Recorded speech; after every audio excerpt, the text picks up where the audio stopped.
we've finally made it to what I believe is going to be the biggest part of this entire series.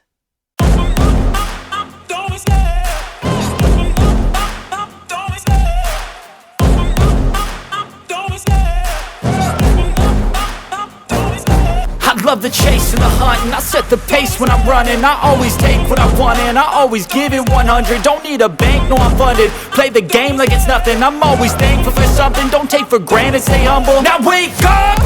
It's time to look at the enemy. Look in the mirror if he is no friend to me. It's not. Hello everyone and welcome back to Pitch This here on the MrEliMac channel. I'm your host MrEliMac and I am back again with part 7 of the What If the Arrowverse was Marvel, and this big expanding series that I am going into. And this is going to be the biggest part because not only are we talking about Arrow Season 8, hold on, let me get the list in front of me. Arrow Season 8, Flash Season 6, Supergirl Season 5, Legends of Tomorrow Season 5, and Black Lightning Season 3. We're also going to be talking about the new one, the new show, Batwoman Season 1, and then we're going to be capping it all off with the Marvel equivalent of Crisis on Infinite Earths. And this is definitely going to be a big one, so I'm going to try to cut the preamble pretty short. But before I actually get into the pitches and all that, please make sure that you hit the like button if you like this video, and leave a comment down below over what you thought of this idea and what would you change, what would be your version of all this. Also, hit the subscribe button, that way you can be up to date with all the videos I have here on the channel. Also, hit the notification bell, that way you can be notified whenever a new video like this comes your way. So let's just get into it with Captain America Season 8, or the Captain Season 8, the Arrowverse analog. And the Captain Season 8, I'm just going to go ahead and get into the story of it. It's very much going to be similar to what Arrow Season 8 was, where it was Oliver and a few of his teammates going across the multiverse and trying to warn people and trying to save people and trying to help the Monitor assemble something that can defeat the Anti-Monitor. Whereas this one, it's Captain America and a few of his teammates going across the multiverse trying to help Uatu the Watu assemble something that can defeat the big bad. I don't want to reveal who the big bad is until we get into the crossover. But I think some people may be surprised on who I am picking as the big bad of the crossover, because I think everyone can sort of assume and guess what the big crossover for Crisis on Infinite Earths, the Marvel version. I think everyone can basically guess what it is, but I don't want to sort of give my version of who the villain is, because if you can guess what the storyline is, there are multiple people that you can guess as the main antagonist of this. But let's get into the cast of the Captain Season 8. We have Steve Rogers, Captain America, returning. The Falcon, or Sam Wilson, is returning. Bucky Barnes as Winter Soldier. Natasha Romanoff's Black Widow is returning. And this is also the point where we promote Shannon Carter, American Dream, James Carter, and Kevin Masterson, Thunderstrike, two main characters who were mainly in the future, and now they're here with our main cast, because halfway through Arrow Season 8, the characters from the future came into the present and helped out with this big multiversal threat. And so that's sort of what's going to be happening here as well. Uatu the Watcher is also going to be serving as a major character and as a main cast member, because the Monitor popped in whenever he needed to in Arrow Season 8 as a major character. And so continuing that trend with Uatu the Watcher here. And again, Sharon Carter, Agent 13, who was formerly Man-Killer, this alternate universe version of Sharon Carter, she is returning as a main cast member as well. And so sort of our recurring characters, the ones who are going to be appearing the most in terms of recurring, will be Layla Taylor, who I am giving her a new thing. In the comics, again, she's just Layla Taylor, love interest to Sam Wilson, but I'm reorganizing her character to be known as the Recorder. And in the Marvel comics, the Recorder is just a member of a robot group that mainly was created by an alien organization to record all the stuff that is happening in the Marvel universe and then just go back to them. Instead, I'm doing it to where the Recorder is someone that works with Uatu the Watcher. The Recorder is someone that goes throughout the multiverse and records the events of the multiverse. That way they can help the Watchers like take off some of the weight on their shoulders. They can have someone like, hey, here's everything that happened, and because you can't watch everything, and so the Recorder is there recording the events. Or if you don't like that idea, it's just someone after Uatu the Watcher watches something, they're the transcriber. The recorder is the one that's writing everything. So whichever one you prefer, I could go either way with this concept of the recorder, but it's really whichever you prefer. And so some other characters that we're going to be seeing, like the next two that I'm going to mention, are mainly in the future storyline, which is Samantha Wilson, who will be the daughter of Sam Wilson, because in Arrow, J.J. Diggle was the sort of main antagonist of the future, being like the leader of the Deathstroke gang, and so I'm having that continue where Sam Wilson's daughter, Samantha Wilson, is sort of the main antagonist of the future, and Kobik, who was very much the Zoe Ramirez analog, she's very much serving as that character still. Kobik is serving as that analog, as someone that wants to help, but ultimately in the future she does somehow die. I don't know how I'm gonna make that work, but in the future, in Arrow season 5, Zoe Ramirez was killed by J.J. Diggle, and so Kobik will be killed by Samantha Wilson, and then we have everyone coming back together. Other recurring characters that we're going to be seeing are Ricky Barnes, she will be returning, and Jack Monroe, aka Nomad, he is returning, and General Nick Fury is going to be popping in for season 8 in those multiverse episodes where there's a universe where he survived, but then he's dying in that universe as well. And sort of, again, that's sort of how season 8 of Arrow worked, and I wanted to continue that with this, with Captain America going across the multiverse. And then we move on to, I'm not going to go on to the next show, but I'm going on to like specific characters that will be appearing mainly in just the finale, or characters that were in episodes and seasons of Arrow, of the Captain, specifically just the Captain, that will make guest appearances in just the finale. So some of them are John Walker, who had been a recurring character, but now he stepped away from being a main character, and now he's back for the finale. Bernie Rosenthal, who also left from being a main character and is now making an appearance. She is still, in my version of the show, the sort of main love interest to Steve Rogers, so she is that character. Two characters that actually died in season 1 and season 2 are returning, because that's what happened in the Arrowverse's Crisis on Infinite Earths, where after Oliver helped reset the multiverse, the multiverse when he was the Spectre, we're getting that here as well. But spoiling a little bit what's going to happen in a crossover with Steve Rogers, but we're having that reset. And characters that are returning back from the dead are Brian Falsworth and Betsy Ross. Betsy Ross was someone that worked with General Nick Fury as sort of as his right-hand man, and so she's still here serving as that character. And Brian Falsworth, who was a friend of Steve, who became a friend of Steve in season 1 and died in season 1, he's returning, coming back from the dead in this. 3 characters that haven't appeared in a while that are returning for this finale funeral scene are Hank Pym, Janet Van Dyne, and Donald Blake. Ant-Man, the Wasp, and Thor. But yeah, those are basically the characters that will be appearing. And again, season 8 of The Captain is just Captain America going throughout the multiverse, trying to find a way to stop the evil that is happening and try to save the day. And yeah, that is Arrow, or The Captain, season 8. And again, I'm not telling you who the main antagonist is, because I want to save that for the crossover event. But now we move on to The Flash season 6 analog, which is of course Iron Man season 6, and our main characters are Tony Stark, Iron Man, Pepper Potts Stark, Bethany Cabe, Rhodey Rhodes, War Machine, Harry Cleese, Hercules, Rumiko Fujikawa, Uatu the Watcher, whenever he pops in, whenever he is needed to be a major character. That was the thing they did with the Monitor. Whenever the Monitor appeared in an episode of any one of these shows, he was listed as a main cast member, so I'm doing that with Uatu the Watcher as well. Other returning characters are Edwin Jarvis and Happy Hogan, and sort of because I wanted to continue with what The Flash did, splitting the season into 2 specific arcs, and so this is what I'm doing here.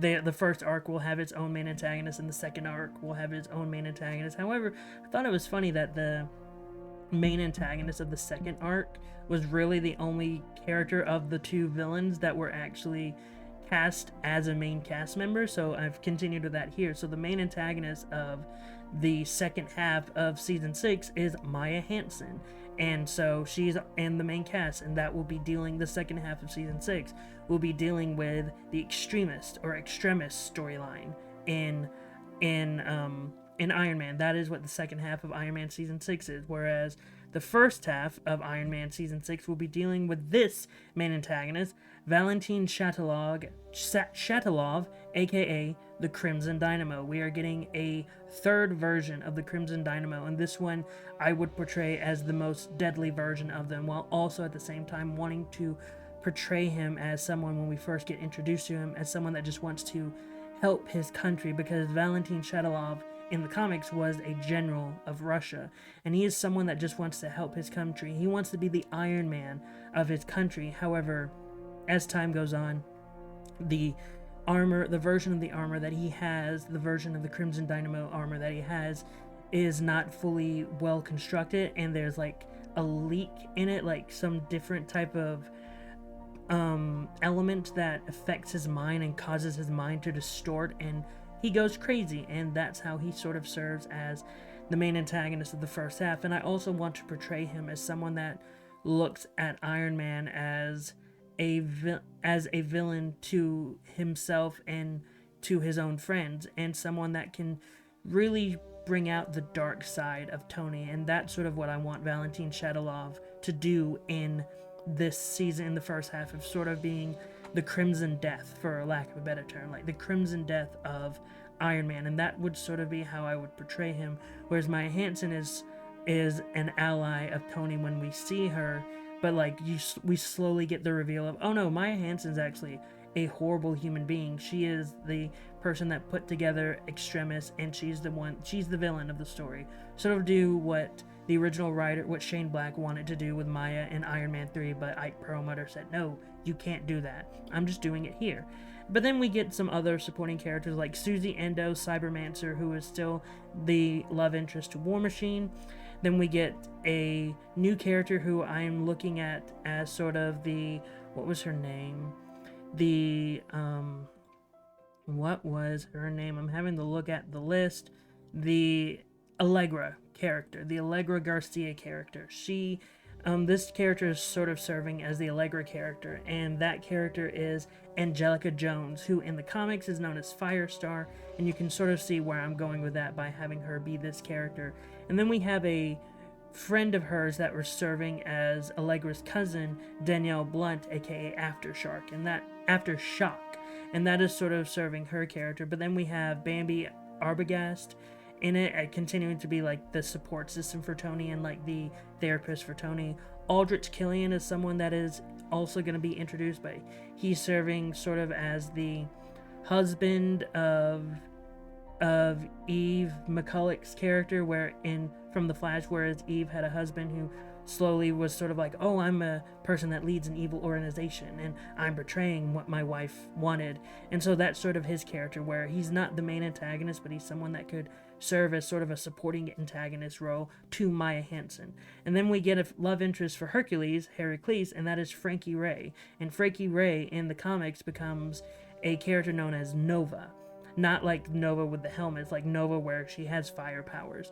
And I wanted her to be in this because I wanted Hercules to have a love interest, because I believe The Flash Season 6 is where Ralph gets his love interest of Sue Dearborn. Like, that's when she is introduced. So I wanted to introduce that character for Hercules in this, and it's Frankie Ray. And yeah, this story, again, it's mainly the first half is having to deal with the Crimson Dynamo and having to deal with the fact of maybe Tony is more of an antagonist or more of an enemy to his friends than he believes. And then the second half is the Extremis storyline, where we get sort of the reveal of like, this is someone from Tony's past where he thinks she can help him do good, but then it's revealed like, oh no, you're actually a horrible human being. And I mean, because this is coming out during the pandemic era, a lot of these storylines wouldn't be able to be wrapped up until the start of the next seasons.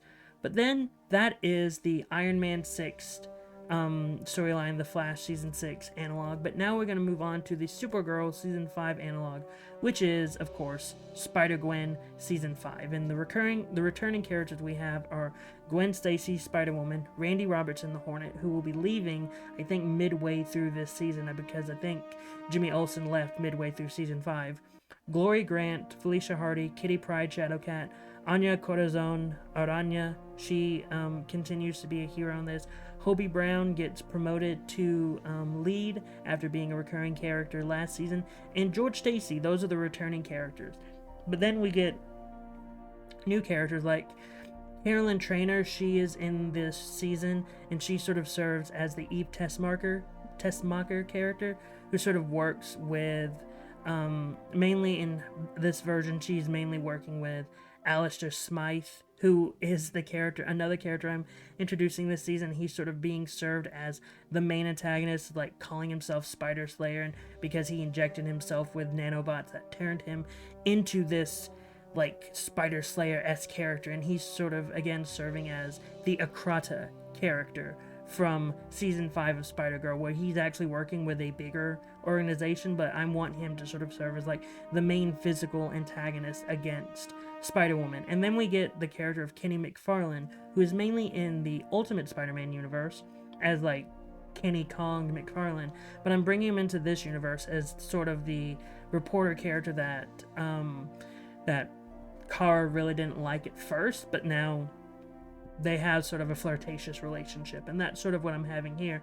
And Kenny was a character that hasn't really been touched upon a lot in live action spider properties, and so I thought this would be a great place to have Kenny as sort of being a will they won't they type relationship with Gwen, because I think that would be funny. I thought that would be funny, and I think at the same time it would just be fun to have someone like Kenny, who was initially an antagonistic character with Peter, but then like as the Ultimate Spider-Man run continued, they became allies and friends. And so I thought, I'm just gonna skip that little bit of them being antagonistic and to go straight to Kenny is a nice guy, and Gwen notices this, and that's sort of a potential romance. And then some of the recurring characters that we have is Wilson Fisk returning because he's my Lex Luthor analog in this series. Arthur Stacy, who is sort of the Malefic Jones character. I'd just have him be a dirty cop or dirty private eye that is the brother to George Stacy, but ultimately at the end of the day, like, they are able to find common ground, and Arthur is able to redeem himself. And then we have characters like Max Young and Shauna Tyron, who are two hench people, for lack of a better term, of Alistair Smythe. They both work under him, and so that's what their role would be. And sort of like the leader of this organization that Alistair is also working for, the leader would be Spencer Smythe, Alistair's father. And Spencer Smythe was, in the comics, the original creator of all of these Spider Slayers, and so I thought it'd be interesting to have the Smythe family and whatever organization they create, have him be like the leader of this, and have the Spider Slayers be more than just robots. Maybe sometimes they are people in armor. Maybe they're like Alistair, who mutated himself into being the ultimate Spider Slayer, and stuff like that.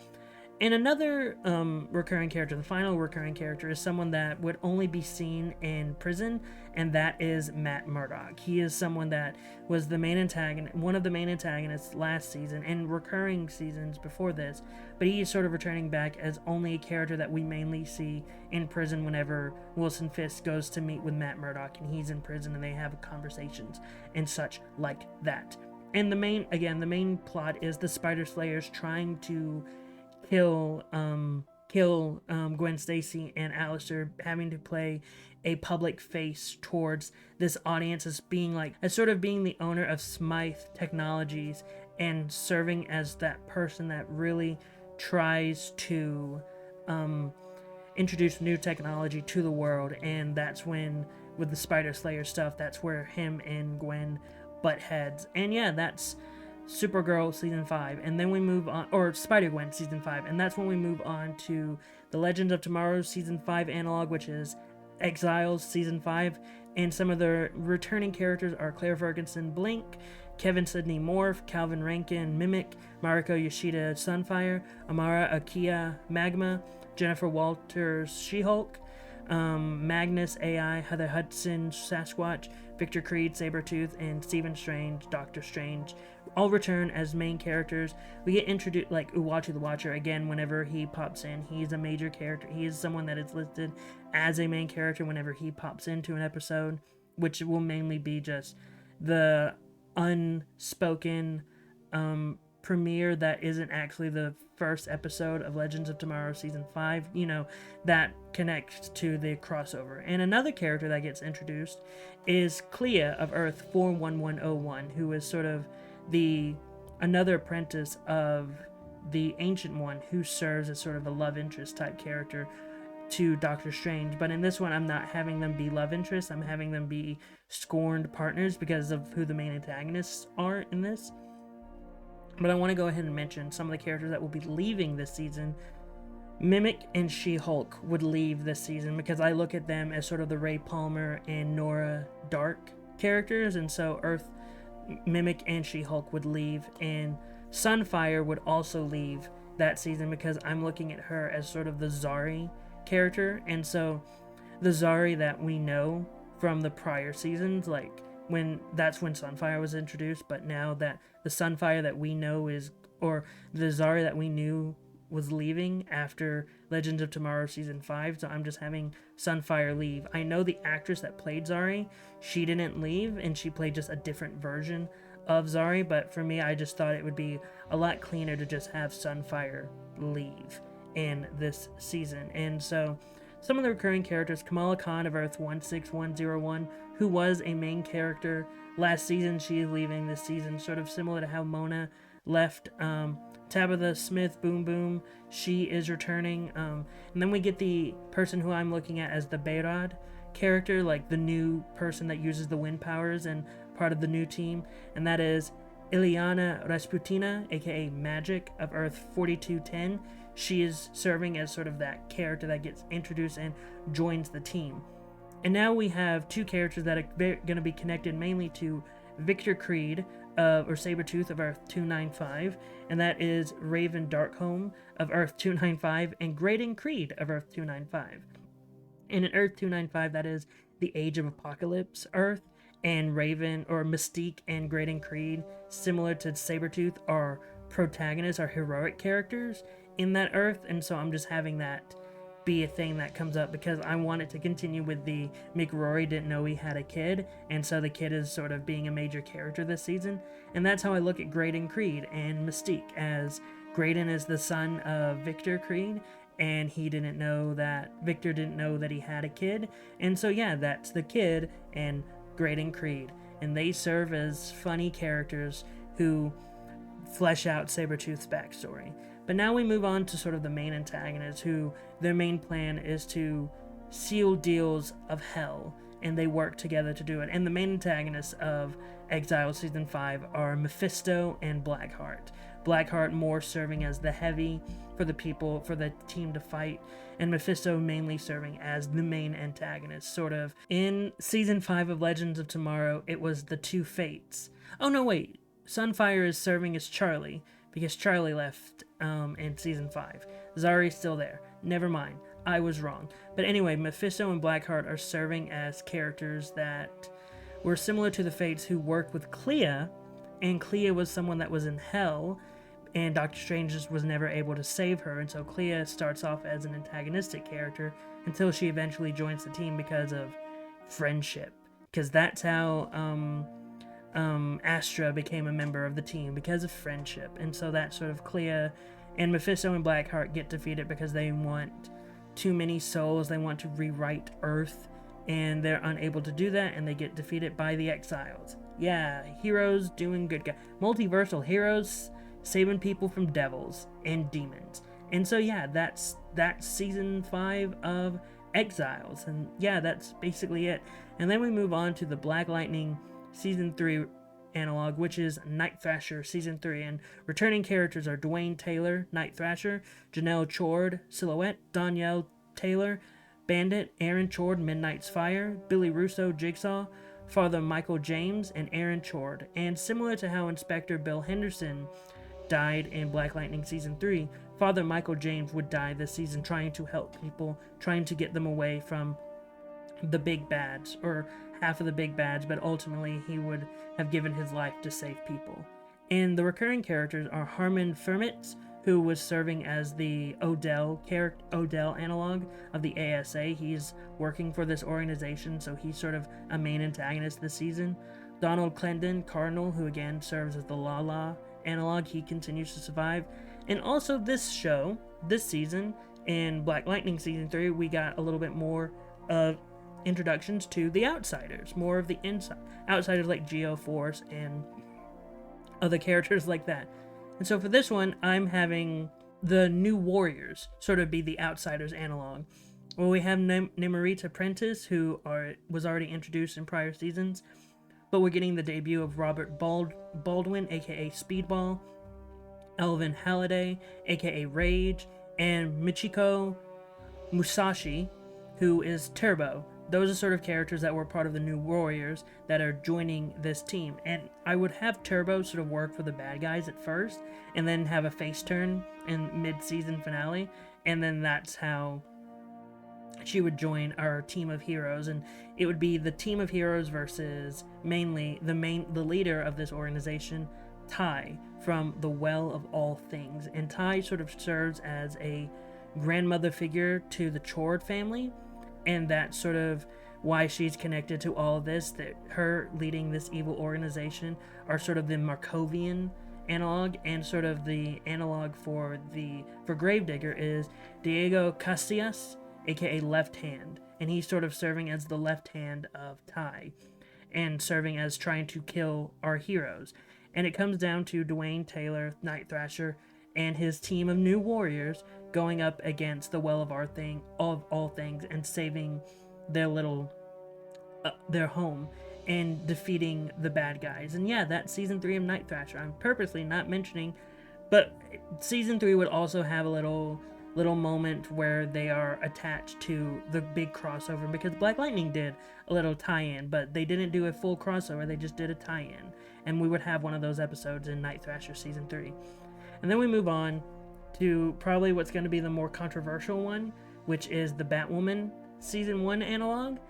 And originally I was just going to call it X-23, because we all know it's X-23, that's the connecting tissue, that's the Batwoman character. But then I looked back in the comics and I was like, wait a second, X-23 for a while was called Wolverine.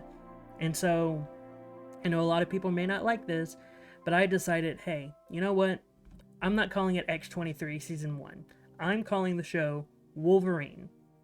It is Wolverine season 1, because Laura Kinney, X-23, was called Wolverine.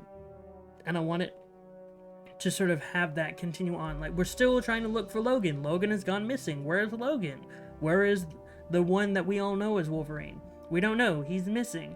And so Laura Kinney takes up the mantle of becoming Wolverine. And so now we get into the other characters with Gabby Kinney, a clone of Laura, who goes by Scout. She is sort of serving as one of the main antagonists. She's the Alice analog when I look at it that way. And then other characters that we have are Tatiana Caban, who is also known as Katiana, and she sort of serves as the Sophie analog. Deborah Kinney, who is the cousin of Laura Kinney, she serves as the Mary Hamilton analog. And then another major supporting character that we will have is Jubilation Lee, aka Jubilee, and she is serving as the Luke Fox analog. And the main thing with Jubilation Lee, or Jubilee, is that she is someone that was connected to Wolverine in the 90s for a long period of time, sort of to the point where everyone was like, oh, she's his Robin. Even when they did the Amalgam comics, Jubilee and Robin were connected and amalgamated together.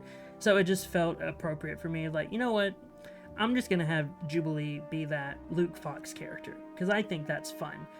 And now we continue on with Dr. Sarah Kinney, who in the show would be the mother of Laura Kinney, and she's the Catherine Kane Hamilton analog, and she gets killed in midway through the show. And then we have finally Jacob Kane, his analog, and that is Akihiro, aka Dakin, who was the son of Wolverine, and he is serving as that role, trying to stop Laura from doing what she's doing, because Wolverine is gone, he is missing, and no one can find him. And so when a new Wolverine pops up, he's like, no, that belongs to my dad, and if it doesn't belong to my dad, it belongs to me, and I don't want anyone else dressing up as Wolverine. So his plot is trying to capture this new Wolverine, but he can never capture this new Wolverine, and sort of that's the main cast. And then we go into the recurring cast. We have Kaiden Nixon, who would serve as a character who would serve as, I believe, a love interest, potential love interest for Laura.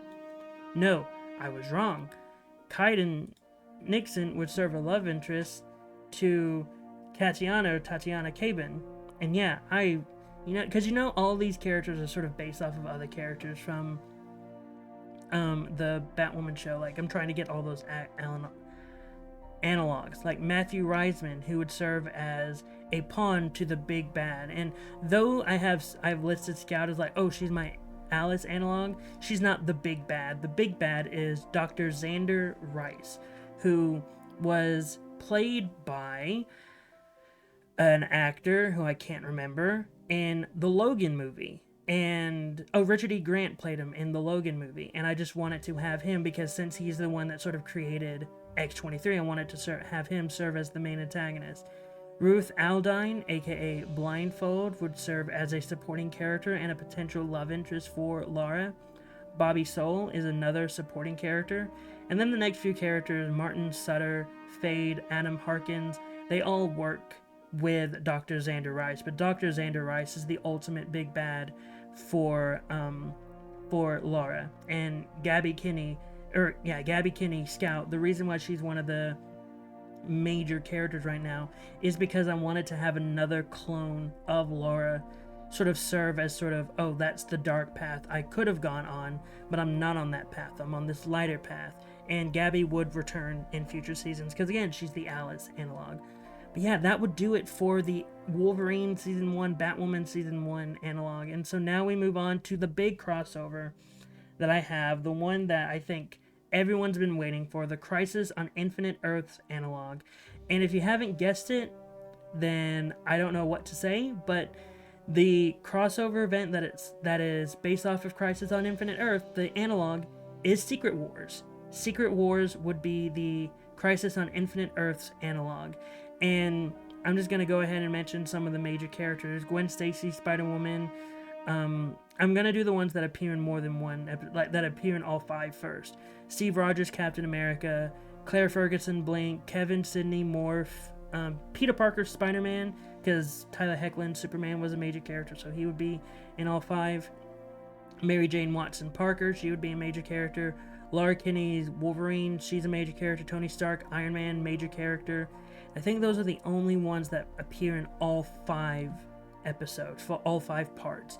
And then we get into some of the more specific characters that appear in each of their shows that are major characters, like Glory Grant, she appears in episodes 1 and 5. Anya Corazon Aranya appears in episodes 1 and 5. Felicia Hardy appears in the first episode. Kitty Pryde Shadowcat appears in the first episode. Hobie Brown appears in the first episode. George Stacy appears in episodes 1, 3, 4, and 5. George Stacy would be a major character in this, sort of trying to serve as the heart of this team of heroes. And those are just the Supergirl characters right now. Calvin Rankin, Mimic, would be in episodes 2, 3, and 5. Edwin Jarvis would be in episodes 1, 3, and 5. Shannon Carter, American Dream, would be in episodes 1 through 3. Layla Taylor, Recorder, would be in episodes 1, 2, 3, and 5. Again, she has continued to serve as the character that's recording everything. Jubilation Lee, Jubilee, appears in episode 2 in a world that is, or in a part of the world that, in a multiverse that looks like the 90s cartoon X-Men, but like darker X-Men 90s. Yeah. Pepper Pot Stark would be in episodes 2 and 3. Victor Creed, Sabretooth, would be in episodes 2 and 5. Wilson Fisk would be in episodes 2 through 5. Doctor Strange in episodes 2 and 3. Bethany Cabe in episodes 2 and 5. War Machine and Hercules are in episodes 3.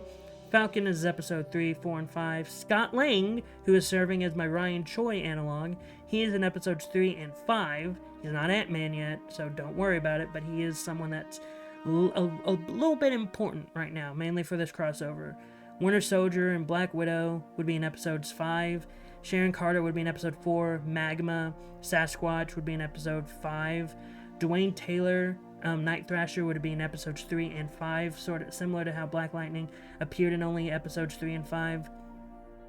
Ulana the Watcher would be in episodes 3 and 4. She would be sort of the love interest of Uwatu the Watcher, that similar to how the Monitor had his own love interest appear in the show, but now Uatu the Watcher appears in episodes 1 through 4, and now the main antagonist of Secret Wars. There are two major characters that it could be. It could be Doctor Doom, or it could be the Beyonder. And I can tell you right now, it's not Doctor Doom. The Beyonder serves as the main antagonist of Secret Wars of Arrow Season 8, and like the overarching antagonist of this part of the What If the Arrowverse Was Marvel. Beyonder appears in episodes 2 through 5, and he sort of serves as trying to destroy the entire multiverse and make it into Battle World. So it's sort of taking the original idea from the 2015 Secret Wars comic and like destroying the multiverse and making it one, making it Battle World, and just taking the main antagonists of the Secret Wars from the 80s and putting them together. And so the Beyonder is sort of serving a Doctor Doom role in this, where he just wants to destroy the multiverse and be the king of one place, one Battle World, and that's his entire plot line. He's wanting to destroy the multiverse, and so it's up to our heroes to prevent it. And the heroes, like Captain America, would die in episode 1 and do that journey that Arrow did that not a lot of people liked, but I want to continue with that being consistent. And ultimately, when Uatu dies, Captain America would be resurrected, and similar to how Oliver becomes the Spectre, Captain America would become a Watcher. It would be his powers as a Watcher that would ultimately help the heroes defeat the Beyonder. And while there still would be a funeral scene for Steve Rogers, as I said, in the Captain Season 8, ultimately Captain America is not truly dead. He is still existing. He is still in essence in existence. But instead of being with people all the time, he is watching them. He is a Watcher. He is Steve Rogers the Watcher. I can't think of a more clever name. Or Captain America the Watcher. And that would sort of be his future role in the future seasons. And even when we get a special episode, like in the upcoming Flash stuff, Season 9, we would get a moment like that with Tony and Steve.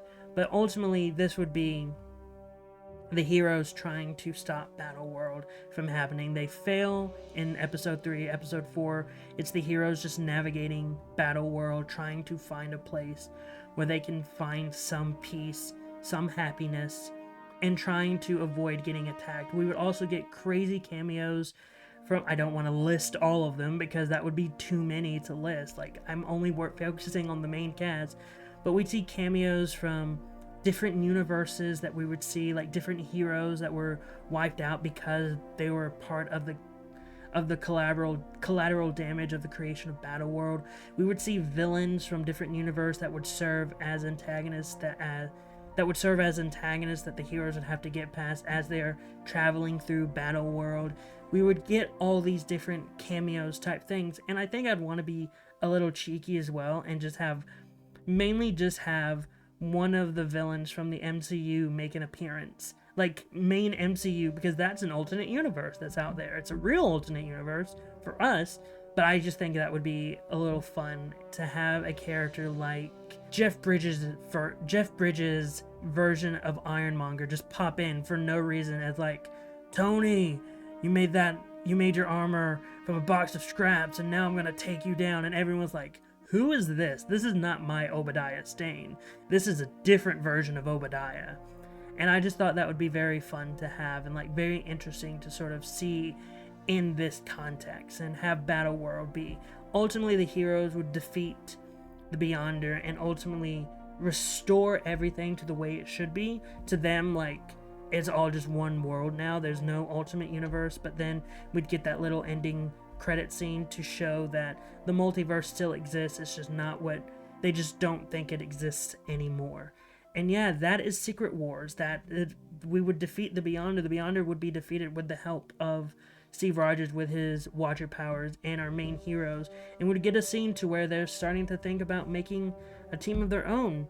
Not a Justice League, not a Champions, but more of a team that would avenge people that would sacrifice themselves, like Captain America. Like maybe a team of Avengers that could meet in a mansion, an Avengers mansion maybe. Who knows? but we would get that little seed planted of the Avengers being a thing. And yeah, that is the Crisis on Infinite Earths Secret Wars crossover, and that is this video, this part 7 of What If the Arrowverse was Marvel. Man, this is gonna be the longest one because of all the stuff that I had to touch upon. But hey, next time another video like this pops up, Arrow or the Captain's not gonna be talked about. Instead, the next story in the next show that's going to be introduced is my Superman and Lois analog, which I think you all can sort of guess what my Superman and Lois analog is. But yeah, we're officially done with the Captain. The Arrow run is done, and this is where we say goodbye to Captain America and all that. The Flash, as Iron Man, would continue. Next time, Supergirl would be on its final show. Black Lightning will be on its final show. Legend of Tomorrow will be continuing, and Batwoman will be continuing. And yeah, then we get the Superman and Lois analog. But yeah, what were your thoughts on this part of the video? Did you like it? Did you hate it? Were you indifferent to it? Whatever your thoughts, post them in the comments down below, right down there, and I'll try to give them a heart or reply to it. Also, hit the subscribe button and hit the like button. Hit the subscribe so you can be up to date with all the videos I have here on the channel. Also, hit the notification bell. That way you can be notified whenever a new video like this comes your way. But until next time, I've been MrEliMac, you have been the audience, and I hope you all have a great rest of the day.